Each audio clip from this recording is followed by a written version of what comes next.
name is Writer Histories. Welcome to my channel. It's been a few years working on a cattle ranch in South Dakota near the Badlands, but it wasn't picturesque enough. The terrain consisted of rolling plains with some wooded areas, but most of it was wide open sky. The pay wasn't great, but housing was included, so for me, it was a good situation. I was never one to believe in paranormal or supernatural things, nor religious. I only believed in things I could see and touch, despite my skeptical nature. I always enjoyed hearing local myths and legends, but I never sought truth in any of them. One of these legends was that of the Thunder Horse, an ancient story explaining the origin of storms. Supposedly, the Thunder Horse was an ancient creature that roamed the Midwest plains. The creature was described as being from a distant time in the past and, for some reason, vanished from the plains but occasionally returned to hunt bison. The sound of its hooves brought thunder back as it chased its prey across the plains. When the bison herd ran, their hooves struck rocks and sparked lightning into the sky. Sometimes people found its bones. At the ranch, we would gather in the evenings after work and share local stories like that, talking about our families, silly memories from youth, and our working experiences. Often, we ended up talking about our encounters with wild animals like bears, wolves, moose, and lynxes. None of us had seen a mountain lion, though we had a ranch hand who trained with us for a few weeks. We called him Cole after the story. He was a quiet guy, sometimes a little strange, but very hardworking. We never had any trouble with him, knew he didn't like storms, and would retreat early to his quarters at night if there was a chance of rain. That was quite rare for someone who worked outdoors, but he didn't like to talk unless it was necessary. On the rare occasions he joined us after work, he'd sit and listen. One night, we were talking about the bison herds at Custer State Park. I don't remember how the conversation turned, but we wondered if anyone knew the legend of the Thunder Horse. Cole was sitting across from me on the other side of the fire, wrapped in a wool blanket. I didn't know Cole very well and already had a hard time reading him, but he seemed frightened at that moment. We recounted how we once saw a thunder horse in the middle of a storm, and he said it was the most terrifying thing he'd ever seen. I don't know if anyone believed him, but the rest of the guys seemed strange to keep Cole's thoughts to ourselves. He left us just a few weeks later. We didn't know if he resigned or was fired. He just left one day, and we didn't think much of it beyond respect for what happened. The following summer, I had almost forgotten about Cole. We had a fierce storm sweep through the plains. The weather radar indicated it was going to be bad. Normally, we kept the horses outdoors 24/7, but the winds would be terrible. So, we set up panels in the barns to shelter them. We were doing everything possible to get the stable ready in time. The rain was already pelting me as I led the last of the horses and watched the winds. I was surprised the roofs were still on all the buildings. By morning, I could see the cattle out of the corner of my eye, not very well because of the weather, but I noticed there had been changes. I assumed it was because of the storm, but I couldn't do much for them except hope they didn't knock down the fence. A lightning bolt illuminated the sky, and I saw what was disturbing the cattle. The two horses I was leading spooked and moved away from me, and I couldn't blame them for the creature in the midst of the cattle. It stood about 6 feet tall and had a prehistoric appearance. That's the only description that comes to mind. Alone, I saw it during the lightning flashes. It had hooves but looked more like a giant rhinoceros than a horse. It seemed like something that roamed the earth in a time of mammoths and saber-toothed tigers. It had a dense, white fur, longer than a horse's, and somewhat matted. It was the size of a moose but didn't look like any other animal I'd ever seen. About 6 times, when the lightning illuminated the sky and allowed me to clearly see the creature, in the next lightning it would vanish, and I thought I was having some sort of hallucination. But then I remembered Cole's story. I wish I knew where he went, because now I'd love to talk to him about all of this. I can't explain what the Thunder Horse really was, where it came from, not even if it was what I saw, or if it could have been some kind of prehistoric ghost. Does anyone know anything about that era? In 1997, I was camping with my sister at Craig Lake State Park in northern Michigan. It was midsummer, and unfortunately, a heat wave awaited us that same week of our trip. Nevertheless, we decided to go and try to enjoy it. We planned to sleep in our tents, brought mosquito nets to hang over us. If you've never been in the Midwest, mosquitoes here are huge. We also brought a tent because it looked like it might rain during the week, but no night did we want to sleep in a camping tent when nighttime temperatures weren't supposed to drop below 50 degrees. Our campsite was a bit tricky, but it was only about 6 kilometers from the parking lot. We were sweating profusely as we carried all the gear there, and I wondered if we'd survive the week or if we'd come out alive from there. Most of the week went well, with lots of heat and some discomfort, but we didn't encounter anything strange.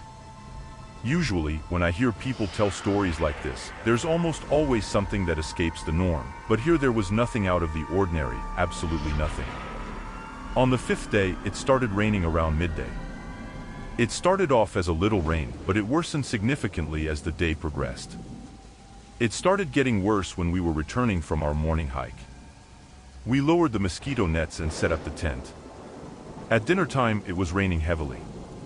We couldn't light a fire, so we cooked the meal in the vestibule with a gas stove. The tent started leaking about an hour later. Then, the wind picked up. There was a puddle of water on the tent floor when we decided we'd rather hike back the 6 kilometers to the car. We thought we'd probably find some accommodation at a hotel in town, and if not, at least we could stay dry in the car. The way back to the parking lot was well marked, and we should have found our way back easily, but the light and wind made visibility difficult. So, when we thought we saw the red taillights of another car, we drove straight towards them. They were exactly like bright red taillights, shining in the distance. It seemed to be about 60 or 70 meters from where we were on the path, which had become muddy from the rain, and it was hard to tell if we were on the right track or not. We tried to use the light as a guide to get back to the parking lot, but ended up driving straight into a quagmire. The sudden change in terrain caught us off guard, and we tumbled forward into the mud. It was the sticky kind of mud that holds onto you. I don't think it was quicksand, but it was hard to get out of it. When we got back on the path, we were on the ground and saw that the light seemed to be in the middle of the swamp. My sister was worried it was a car that had veered off the road, but it wasn't sinking and we didn't hear anyone yelling for help. I didn't know what it was, but there was something strange about the whole situation. The car wasn't calling for help, as if we could somehow assist them. As soon as we got out of the quagmire, we continued in what we thought was the direction of the parking lot and decided we would call the police about the possibility of a car being stuck. As we got back on the path, our light became more intense, if that was possible, and the extra red light disappeared in the distance. 10 minutes later, we saw another red light, about a meter off the ground, standing still. It was the taillight of a car, this time in the middle of a forest. We recognized the area. We were almost at the parking lot. But this particular area was heavily wooded, so no car would fit here among the trees, I said. It can't be a car, so it must be a person with a red flashlight or a red headlight, my sister said, calling out to see if anyone needed help, but there was no response. Then my sister wanted to go see what it was, but I definitely did not, but the more I looked at that light, the more I wanted to investigate too. I felt weird staring at it, almost like I was in a trance, and then the light moved and dropped to the ground, and now it was maybe about 30 centimeters off the ground, and we soon saw it coming towards us, gliding like a snake through the trees. I had an overwhelming feeling of terror. My sister and I didn't need to say anything to each other, we just ran. I looked back and saw that the red light was following us, but it stopped when it reached the edge of the path. I never knew what it was, and neither did my sister. When we got back to the car, we called the police emergency line and reported that there was a car stuck in the swamp, but both she and I knew that what was there wasn't a car taillight. We both knew it was something real, something alive, but to this day, we don't know what it was. When I recall this experience, it's hard to believe it happened to me. I wasn't the kind of person who thought much about UFOs or anything like that. I was usually preoccupied with what was happening here on Earth. This happened in the early 90s, so it especially scared me because I think at that time we were all hypersensitive to things happening in the air. The person I was with now was my ex-girlfriend.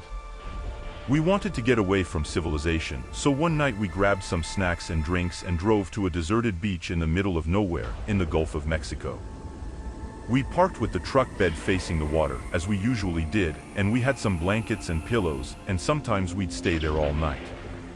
So, we were sitting in the truck bed, it was nighttime and it was very dark, with a clear sky. There was no moon. I was lying down looking at what seemed like millions of stars. I remember perfectly how amazing that night was. We were talking and eating, and then we both drifted into our own thoughts. After a while, I noticed that my ex had fallen asleep. I sat up and was looking at the lights of the drilling platforms offshore, in the water, and then I started noticing red lights in the sky moving slowly. One was directly above the other. They descended a bit more and then stopped. The top light started moving independently of the bottom light. It was making jerky movements at angles, spinning around abruptly, not behaving like any aircraft we had seen before. It lasted only a few minutes, as if it were going crazy. I have no idea what to think. I suppose it was something military, since then the other light that was stationary, like it popped, and I saw 6 bluish-purple lights forming a faint arc at that moment. Desperately, I thought I was dreaming.